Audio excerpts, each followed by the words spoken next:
In any crowded social environment, certain individuals appear as static points of gravity. Most observers credit this to a natural, uncalculated aura. This effect is engineered distortion. It is the result of a specific behavioral framework that overrides the default perception of everyone in the room with the physical entrance. The subject maintains a controlled pace, relaxed shoulders, and a complete absence of the microtensions associated with social anxiety. This lack of urgency acts as a biological anomaly. It triggers a threat assessment response in the crowd, forcing others to subconsciously yield their physical coordinates to avoid a potential collision with an unknown variable. This top-down schematic illustrates an environmental breach. The central node moves as an apex threat. Surrounding nodes instinctively contract their personal space, clearing a path before interaction occurs. This unprompted yielding seizes the room's geography before a single word is spoken. Personal space is never granted by the crowd. It is preemptively conceded to an unrecognized authority figure. Eye contact serves as a tool for covert psychological intrusion. The mechanic relies on the visual stress test, holding a target's gaze for exactly 1 second longer than the standard social default. This timeline maps a standard 2-second interaction.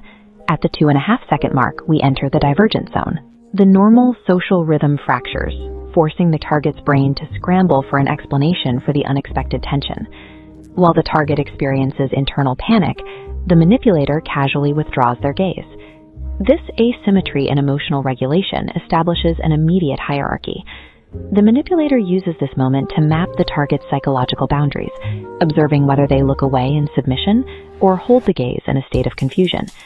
Extended eye contact in this context is a clinical audit of the target's insecurities. In a one-on-one conversation, most people use a frantic cadence. They use filler words and rapid speech to shield themselves from the discomfort of a quiet room. Weaponized silence involves speaking slowly and refusing to fill voids. This visualization shows the manipulator's flatline response, forcing the target's channel to become increasingly erratic. The target's discomfort leads to overcompensation, laughing at uninteresting remarks and oversharing to provide withheld validation. The target is not enjoying a conversation. They are reacting to an engineered emotional void. The target now adopts a specific spatial pattern.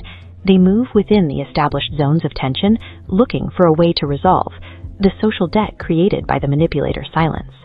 This is physical compliance. Because the manipulator has withheld standard social feedback, the target feels a psychological need to close the loop. They hover nearby or invent reasons to re-enter the manipulator's personal space, seeking a single nod of approval to release the pressure. These proximity-seeking behaviors, passing by twice or standing just within reach, are the direct output of this cycle. The target is trapped in a loop of seeking validation that the manipulator never intends to provide. Identify these markers in your own environment. Recognizing the mechanical gears behind an interaction is the only way to avoid becoming the target of the distortion. Magnetic presence is a clinical trap. It results in the complete and silent surrender of those caught within its architecture.